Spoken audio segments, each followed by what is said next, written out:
Topping our newscast tonight, the issue of civil rights for Portland's gays may be up to voters.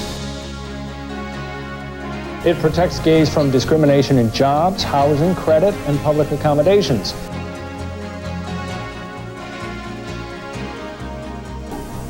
The bottom line is that this ordinance prohibits discrimination. It goes way back to when Portland first started. We won't allow discrimination. It has been a long time coming. That just makes what we have to say all the more sweet. Tonight, because of the work of everyone in this room and so many staff and volunteers and supporters all over the country, we have finally won.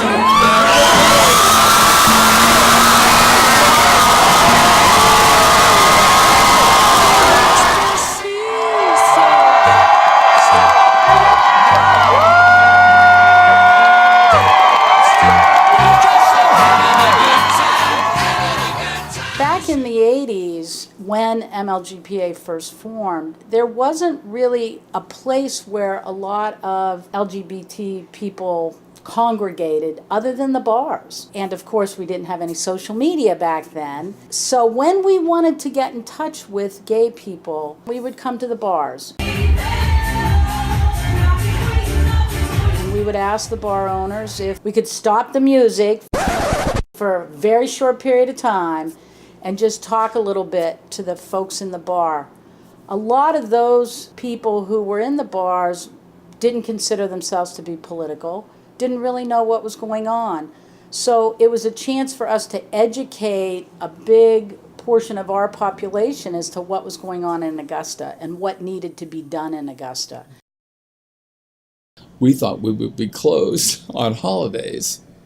Not so much. We put up a sign saying, I think the first thing was maybe Thanksgiving or something like that. And we said that we thought, people would want to be with their family. And someone said, I have no family. People there are my family.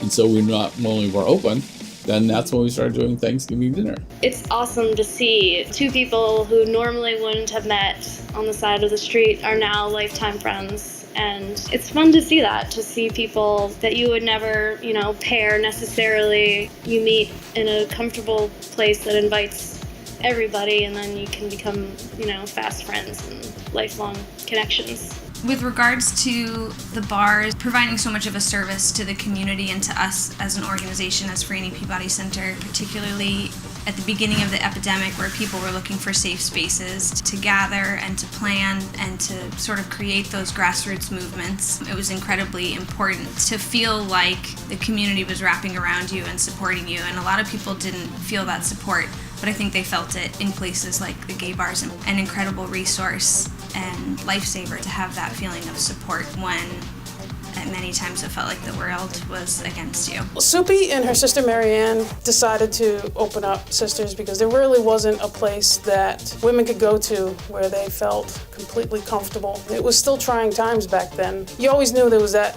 little undertone of the women weren't completely accepted. They had the ability to open something up that was for the women and the men that love us, and we started from there. Now that I have the chance to say thank you to all of the former and current bar owners, employees, bartenders, DJs, drag performers, the patrons, it hits home so much when I think about what these spaces have meant to me and to our community. You gave us a place to be ourselves, to explore ourselves, to find ourselves. You gave us a home, a place to find family and community. You gave us a place to act out, to act up, and to change our world for the better. And most importantly, you gave us a place to have fun. For all of that, I just want to say thank you. I'm a better person because of all of you, and our community is a better place because of all of you, so thank you. I would like to say thank you for providing a safe environment to grow up in, because I basically was still just a kid when I started. I would say to all the owners of all the bars, thanks. The bars have meant a lot to me as a young lesbian growing up. The bars were a necessary part of our culture, I think.